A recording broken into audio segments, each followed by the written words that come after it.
সৌজন্যে জামান foundation.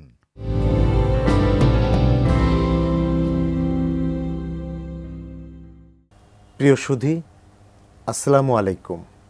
ATN নিউজের প্রতিদিনের নিয়মিত বিশেষ আয়োজন শিল্প সাহিত্য ও সেলিব্রিটি শো কবিবাড়ি অনুষ্ঠানে আপনাদের সাদর আমন্ত্রণ। কবিবাড়িতে যেজন আসে গুণীজন, তারাই দেশের অমূল্য মানব ধন। এ কথার গুরুত্বকে অনুধাবন করেই আমাদের এটিএন নিউজ স্টুডিওতে কবিবাড়ি অনুষ্ঠানে আমন্ত্রিত হয়ে উপস্থিত হয়েছেন দেশের বিশিষ্ট কথাসাহিত্যিক জিল্লুর রহমান। আর অনুষ্ঠানটির নিবেদক জামান ফাউন্ডেশন। আর অনুষ্ঠানটি উপস্থাপনা করছি আমি আসাদ কাজল। প্রিয় দর্শক, চলুন অতিথির সঙ্গে মূল আলোচনায় ফিরে যাই। জিল্লুর ভাই, কেমন আছেন? আসসালামু আলাইকুম। জি, ভালো আছি। কবিবাড়ি অনুষ্ঠানে আমন্ত্রিত হয়ে উপস্থিত হওয়ার জন্য আপনাকে স্বাগত জানাচ্ছি। জি, আমাকে এটিএন নিউজের এই অনুষ্ঠানে আমন্ত্রণ জানানোর জন্য এটিএন কর্তৃপক্ষকে ধন্যবাদ জানাচ্ছি এবং কৃতজ্ঞতা জানাচ্ছি। লেখকরা সামাজিক জীব। একজন লেখক হিসাবে সামাজিক দায়বদ্ধতা থেকে আপনি লেখক হিসাবে আপনার কি কি ভূমিকা রাখা উচিত বলে আপনি মনে করেন? দেখুন, লেখকরা অতীত থেকেই যদি আমরা দেখি, ঈশ্বরচন্দ্র বিদ্যাসাগর, শরৎচন্দ্র, সবাইকে যদি দেখি, সবাই সামাজিক দায়বদ্ধতা থেকে এবং সমাজ থেকে কুসংস্কার এবং যে অপপ্রথা যেগুলো থাকে সেই সমস্ত দূর করে সমাজকে একটু সুন্দরভাবে পরিচালনা করার জন্য যে গুরুত্বপূর্ণ ভূমিকা রাখে। তো আমার লেখাও আসলে সামাজিক অসঙ্গতি নিয়ে আমি লিখি এবং সামাজিক দায়বদ্ধতা থেকেই আমি লিখি। তো আমি মনে করি যে প্রত্যেক লেখকেরই একটু সামাজিক দায়বদ্ধতা থাকা উচিত। বইকে সমাজের সম্পূর্ণভাবে কার্যকর করে তুলতে হলে আমাদের এবং রাষ্ট্রের কি কি পদক্ষেপ নেওয়া যেতে পারে বলে আপনি মনে করেন? জি, বইকে আসলে আমরা যদি নিজেদের করে বা নিজেদের প্রত্যেকের বাড়িতে যদি অন্তত একটা বুকশেলফ থাকে, কিছু বই থাকে, পারিবারিকভাবে যদি আমাদের বই পড়ার একটা চর্চা শুরু হয়, তাহলে পরিবার থেকে সমাজে চলে যাবে, সেটা ছড়াই পড়বে। এবং আমি রাষ্ট্রীয়ভাবে যেটা মনে করি যে আমাদের প্রতিটি জেলায় গ্রন্থাগার আছে, সেখানে গ্রন্থাগার যদি আমাদের পাঠক সংখ্যা বাড়ে, যদি আমাদের ছাত্রছাত্রীরা যাতায়াত করে এবং তারা যদি বই পড়ার প্রতি আগ্রহী হয়, এবং আপনি নিশ্চয়ই জানেন যে স্কুল কলেজগুলোতে কিন্তু একটি করে লাইব্রেরি আছে, সেই লাইব্রেরিতেও যদি তাদের যাতায়াত বাড়ে, বই পড়ার প্রতি আগ্রহ বাড়ে, তাহলে এটা আসলে রাষ্ট্রের যতটুকু করণীয় আরও করণীয় আছে, কিন্তু আমি মনে করি যে সচেতনতাটা বেশি প্রয়োজনীয় এখানে, যেন স্টুডেন্টরা তারা যেন উদ্বুদ্ধ হয় সেই লাইব্রেরিগুলোতে যেতে আর কি। এই যে জিল্লুর ভাই, আপনি বললেন যে স্কুল কলেজে যদি একটি লাইব্রেরি থাকে তাহলে ছাত্রছাত্রীরা উদ্বুদ্ধ হবেন, কিন্তু আপনি জানেন বাংলাদেশ থেকে স্কুল কলেজে যে লাইব্রেরির যে প্রচলন ছিল অতীতে, এটি এখন বাংলাদেশে প্রায় বিলুপ্তির পথে। এই বিলুপ্তির হাত থেকে স্কুল কলেজকে রক্ষা করতে হলে, লাইব্রেরিকে রক্ষা করতে হলে, লাইব্রেরির পঠন পাঠনকে প্রসার ঘটাতে হলে আমাদের সরকার এবং আমাদের কি করা উচিত বলে আপনি মনে করেন? সরকারিভাবে যথেষ্ট উদ্যোগ নেওয়া হয়েছে, সেই কারণে আপনি দেখবেন যে প্রতিটি বিদ্যালয়ে লাইব্রেরি আছে অলরেডি। এগুলোকে চালু করা, পরিচর্যা করা এবং ছাত্রছাত্রীদেরকে উৎসাহিত করা, অনুপ্রাণিত করা লাইব্রেরিতে গিয়ে। এটা হতে পারে যে একটা মাসিক যদি প্রতিযোগিতা হয় যে লেখার উপরে, দেখা গেল যে একটা লাইব্রেরি থেকে একটা বইয়ের উপরে, ধরা যাক আমি উদাহরণ দিয়ে বলছি যে সমরেশ মজুমদারের একটা বই আছে সাতকাহন, হয়তো এটার উপরে একটা প্রতিযোগিতা হবে 1 মাস ব্যাপী, ছাত্রছাত্রীরা এই বইটা পড়বে, মাসিক একটা তাদের মূল্যায়ন হবে। তাহলে তারা এর উপরে যদি সেখানে মূল্যায়নে যে বেশি ভালো করলো, পারফর্ম করলো, তাকে যদি বই গিফট দেওয়া যায়, তাহলে তারা আরও পড়তে আগ্রহী হবে এবং তাদের বাসাতে এই বইটা বাসায় চলে গেল। সেভাবে একটা মানে বই বান্ধব একটা পরিবার বা সমাজ গড়ে উঠবে।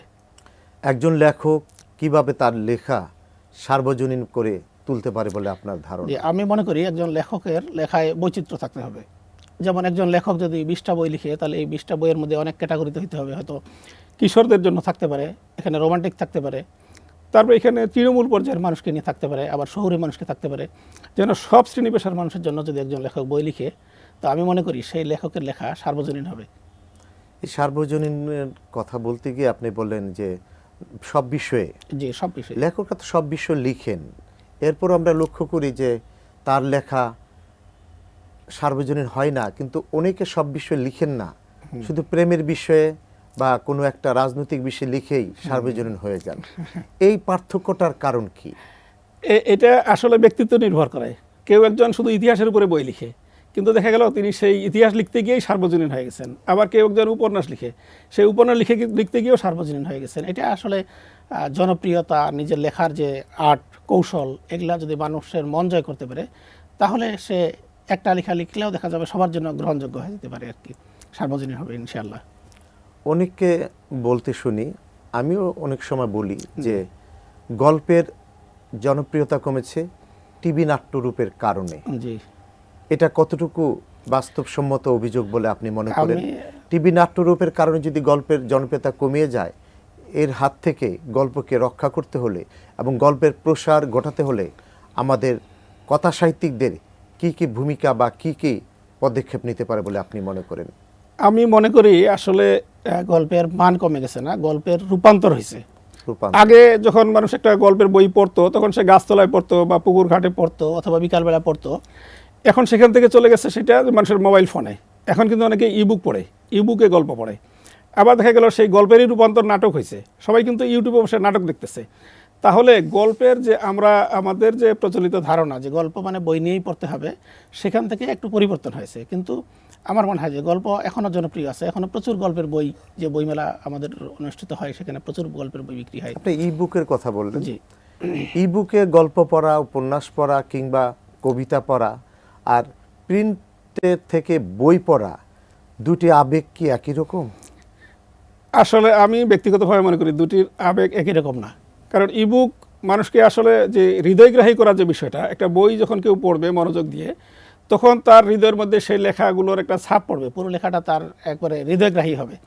কিন্তু ইবুক যখন আমরা পড়ি ঠিক সেই হারে মনোযোগী হয় বলে মনে হয় না। তবে এই যে দুধের স্বাদ ঘোলে মেটানো, যে যেখানে তারা বই পড়তেছেই না, সেখানে ইবুক পড়লেও যদি কিছুটা তারা হয়তো বইমুখী বা লেখামুখী বা গল্পমুখী হচ্ছে। তবে গল্পের জনপ্রিয়তা নিয়ে আসার জন্য আসলে মানসম্পন্ন গল্প এবং উপন্যাস লিখিত হয়। আপনি বলতে চাচ্ছেন নাই মামার চেয়ে কানা মামাও ভালো। জিলুর ভাই, আপনি একটি যে বিষয় লক্ষ্য করবেন, এখনকার গল্পে কাহিনী বিস্তার আছে, কাহিনীর ব্যাপক আলোচনা হয়, কাহিনীর ব্যাপক ব্যাখ্যা হয়, কিন্তু অনেকে অভিযোগ করেন, অনেক পাঠককে বলতে শুনেছি যে বর্তমান গল্পকার উপন্যাসিকদের কাহিনী বিস্তার আছে কিন্তু নতুনত্ব নেই। এই নতুনত্বকে উপন্যাসে গল্পে রূপান্তরিত করতে হলে একজন লেখকের আর কি কি ভূমিকা রাখা উচিত বলে আপনি মনে করেন? নতুনত্ব বলতে আসলে কি, গল্প বা উপন্যাস এগুলো তো আসলে সমাজের প্রতিচ্ছবি ফুটে ওঠে। যেমন আমার লেখার বিষয়বস্তু হলো যে উপন্যাসক সমাজের প্রতিচ্ছবি। তো যেটা নতুনত্ব আসতেছে না, এটা আসলে পুরোপুরি সঠিক না। কারণ এখন যারা লিখতেছে তারা তো 50 বছর 100 বছর আগের ঘটনাবহুলগুলো লিখতেছে না। এখন যারা লিখছে তারা এখনকার সমকালীন যেসব ঘটনা ঘটছে সেগুলো লিখছে। কাজে নতুনত্ব আসছে, এইভাবে অভিযোগ থাকবে, এই অভিযোগ আপনাদের পক্ষ থেকে আসবে, লেখকরা আবার নিজেদেরকে পরিবর্তন করবে, আবার নতুন নতুন লেখা আসবে। এটা সাময়িক হয়তো কেউ মনে করতে পারে, কিন্তু আমি মনে করি যে এটা আসলে কাটিয়ে উঠবে বা কাটিয়ে উঠছে। আপনি শিক্ষা প্রকৌশল অধিদপ্তরের নির্বাহী প্রকৌশলী, অন্যদিকে আপনি একজন দেশের বিশিষ্ট কথা সাহিত্যিক। এই পেশার সঙ্গে আপনার লেখালেখি কোনো সাংঘর্ষিক সম্পর্ক আছে বলে আপনি মনে করেন? যে এটা অনেকেই প্রশ্ন করে যে সাংঘর্ষিক, আপাতত দৃষ্টিতে মনে হয় সাংঘর্ষিক, কিন্তু আমি মনে করি যে এটা আমার জন্য একটা সহযোগী ভূমিকা পালন করে। যেমন আমি যদি শুধু একটা অফিসে বসেই কাজ করতাম, তাহলে আমার সব বাইরের কোনো কিছু আমার চোখে পড়তো না। কিন্তু আমি যখন একজন ইঞ্জিনিয়ার হিসেবে বিভিন্ন শিক্ষা প্রতিষ্ঠানে যাই, সেসব শিক্ষা প্রতিষ্ঠানে আমি দেখি যে সেখানকার স্টুডেন্টদের দেখি, সেখানকার রাস্তায় যেতে মানুষের সমাজ ব্যবস্থার অবস্থা দেখি, সব কিছু দেখে আমার মাথায় নতুন নতুন লেখার চিন্তা আসে, নতুন নতুন টিপস আমি খুঁজে পাই, উপকরণ খুঁজে পাই। তো আমি মনে করি আমার জন্য এটা সহযোগী হয়েছে। যেমন আমার একটা ছোট গল্প আছে, রূপার বিয়ে। তো এই গল্পটা আসলে আমি আবিষ্কার করেছিলাম আমি যখন কুড়িগ্রামে চাকরি করতাম। সেখানকার সেই কোদালকাটি চরে গিয়ে এক মেয়ের যে ঘটনা ঘটেছিল জীবনে, সেটা দেখে আমি সেটা গল্পটা লিখেছিলাম। তো এখন এটা আসলে নিজের মধ্যে আমাকে একটু বিবেচনা করে নিতে হয় যে আমি যখন ইঞ্জিনিয়ার হিসেবে আমি যখন কাজ করি, তখন আমি পুরোপুরি একজন ইঞ্জিনিয়ার। আমার মধ্যে দেশপ্রেম থাকবে, নীতিবোধ থাকবে, সরকারি নীতিমালা প্রজ্ঞাপন সব কিছু থাকবে। আবার যখন আমি একজন লেখক থাকব, তখন আমি মাথায় ঘাটে চলার সময় সবসময় মাথায় রাখবো যে আমি আসলে এখান থেকে একটা গল্প বের করব। এই দুটো চিন্তা নিয়ে চলতে হয় আর কি। তার মানে আপনি বলতে চাচ্ছেন আপনি দ্বৈত সত্তা অ্যাপ্লাই করেন। যখন লিখেন যেটা তখন বলতে পারেন, লেখক। যখন আপনি ইঞ্জিনিয়ার তখন তখন আমি ইঞ্জিনিয়ার। কর্মে না হয় ইঞ্জিনিয়ারিং। জি, না হয় কোনো উপায় নেই, জনস্বার্থ বলে কথা, যেহেতু আমাকে জনগণের স্বার্থ রক্ষা করতে হয় এবং আমি যেহেতু প্রজাতন্ত্রের পরাবাস্তব উপন্যাস জি। এবং অনৈতিক উপন্যাস আমাদের সমাজে একটু ব্যাপকভাবে বিভিন্নভাবে লক্ষ্য করা যায়। অনেক উপন্যাসিকরা মনে করেন যে আমি যদি একটু সুরসুরিমূলক পরাবাস্তব কিংবা অনৈতিক উপন্যাস লিখি আমার লেখাটি জনপ্রিয়তা পেতে পারে। এই দৃষ্টিভঙ্গির থেকে অনেক লেখক পরাবাস্তব উপন্যাস লেখেন এবং অনৈতিক উপন্যাস লেখেন। আপনি কি মনে করেন এই পরাবাস্তব অনৈতিক উপন্যাস সমাজের জন্য ক্ষতিকর? জি, আমি মনে করি এটা অবশ্যই ক্ষতিকর, এবং কারো জনপ্রিয় হওয়ার জন্য বা ব্যবসা বাণিজ্য করার, যে বই বিক্রি হবে, টাকা অল্প রোজগার করব, এই উদ্দেশ্যে কারো বই লেখা উচিত না।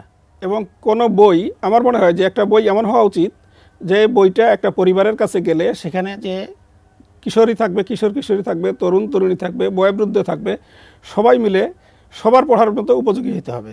এবং এখন কেউ যদি সেভাবে কোনো লিখে যে যেখানে মানুষকে আকৃষ্ট করার মতো, অনৈতিক দিকে ধাবিত করার মতো কেউ বই লিখবে, আমার মনে হয় তার বই লেখা উচিত না।